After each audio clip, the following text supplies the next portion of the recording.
Salut les amis, j'espère que vous allez bien et que vous avez passé un bon week-end. On va voir ce matin dans la revue de presse plusieurs choses. La victoire du PSG face à Monaco, le super but de Benzema avec le Real, la victoire de City dans le derby de Manchester ou encore le nul entre Boca et River, la défaite du Barça, le dérapage de Ribéry, la victoire de la Juve face au Milan. Bref, il y a beaucoup de choses et c'est parti tout de suite pour la revue de presse.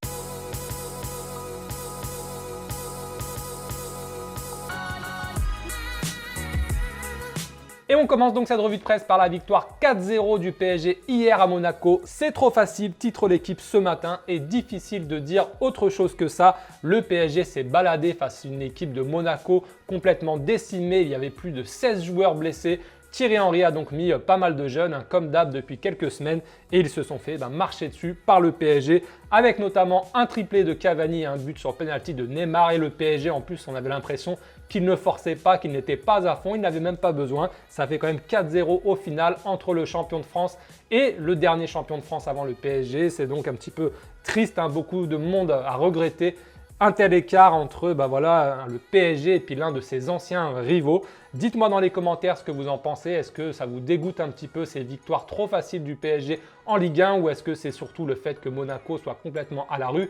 On a vu récemment que l'OM avait posé des difficultés au PSG.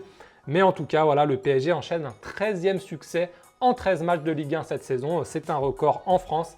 Mais ce qui fait aussi la une de l'actualité en Europe, c'est la victoire de Manchester City hier dans le derby face à United, 3-1. City prend le contrôle de Manchester, titre notamment le Times, avec cette célébration de Sergio Agüero avec sa nouvelle coupe argentée. Cette célébration fait aussi la une par exemple du Guardian.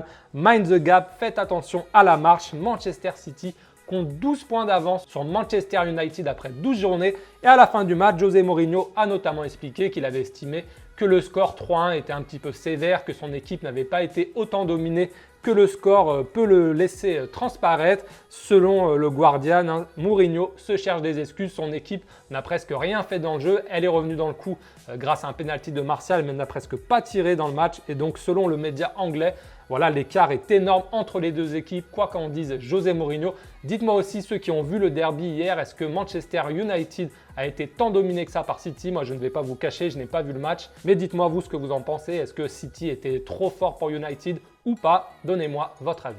On jouait aussi un match énorme hier soir à Milan, en Italie. L'AC Milan a perdu 2-0 face à la Juventus de Mandzukic et Cristiano Ronaldo. Ce sont les deux buteurs de la soirée côté turinois et ils font la une de Tuttosport ce matin avec ce titre des géants à San Siro. Du côté du Corriere dello Sport, on met en avant la patronne en parlant de la Juventus, Padrona, avec cette photo aussi de Mandzukic qui a mis un super coup de boule à la 8e minute de jeu. Signora et Padrona, titre de son côté la Gazzetta dello Sport, dame et patronne, en français on pourrait le traduire comme ça, avec cette photo de Ronaldo et Higuaín. Higuaín qui a raté un penalty à la 41e minute de jeu. Il a frappé, Chesney l'a dévié et après c'est parti sur le poteau. Ça aurait pu relancer le match puisqu'il n'y avait que 1-0 à ce moment-là. Et en fin de match, il s'est fait expulser après un duel avec Benatia. L'arbitre a sifflé contre lui, il a pété les plombs. Il allait dire ses 4 vérités à l'arbitre qui lui a mis un rouge. Après, il s'est pris la tête avec Ronaldo notamment. Et voilà, il est sorti limite en pleurant du match. Il s'est ensuite excusé sur Instagram. Il a dit qu'il n'aurait pas dû perdre le contrôle. En tout cas, il était très tendu durant tout le match hier et il a tout simplement pété les plombs.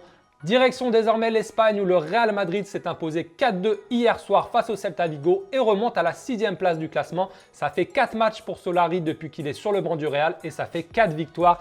Et celui qui fait la une ce matin des journaux madrilènes, c'est Karim Benzema qui a mis un superbe but après une ouverture de Modric, contrôle porte-manteau orienté, il était dos au but, bam avec le contrôle, il se met face au but et après il trompe la vigilance du portier galicien. Sur le deuxième but, il enrhume un défenseur, tac tac, gauche-droite, il frappe et ensuite il y a un but contre son camp. Gros match de Benzema et ça fait la une notamment de Marca qui titre Solari tient son étoile. Estrella peut aussi vouloir dire vedette, star. Donc voilà, Solari tient son crack, tient sa star, tient son étoile et cette étoile est Karim Benzema qui fait aussi la une du quotidien AS. Je vous ai demandé sur Twitter de m'aider pour la traduction. Je vous remercie, vous m'avez bien aidé. Littéralement, ça veut dire Benzema tire le chariot. Ça veut surtout dire Benzema tire le Real Madrid vers le haut avec encore une très belle prestation. Ça fait en tout cas 15 buts en 4 matchs pour le Real Madrid de Solari. Et le Real revient donc dans la course pour la Liga. Ils n'ont plus que 4 points. Regardez là sur le classement qu'on voit à la une de AS, ils n'ont plus que 4 points de retard sur le Barça. Et oui, puisque le Barça s'est incliné hier à domicile face au Betis Séville, 4-3 avec notamment un but de Lo Celso après une boulette de Ter Stegen.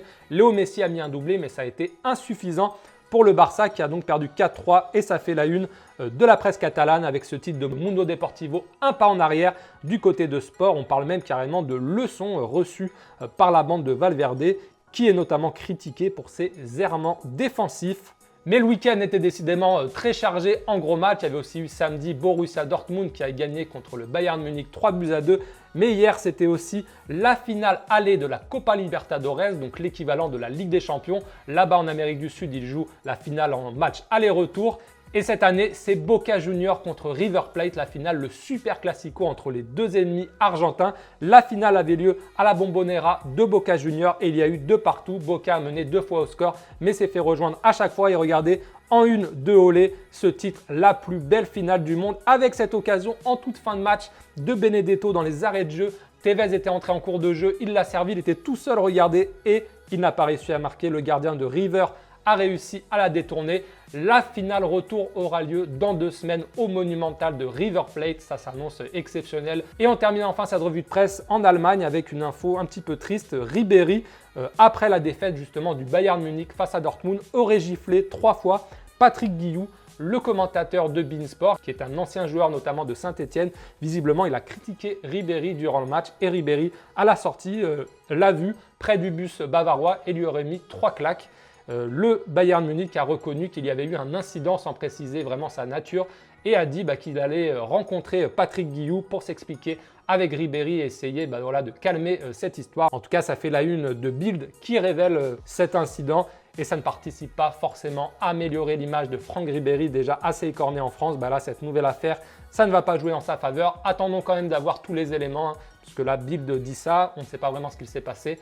On verra ce qu'il en est vraiment, même si le fait que le Bayern ait reconnu qu'il y avait un incident, ça tend à donner du crédit à cette information. Voilà les amis, c'est tout pour cette revue de presse du jour. J'espère qu'elle vous a plu. Si c'est le cas, n'hésitez pas à lâcher un petit pouce bleu et à donner votre avis dans les commentaires. Je vous souhaite une très bonne journée, une très bonne semaine à tous et à très vite pour une nouvelle vidéo. Ciao.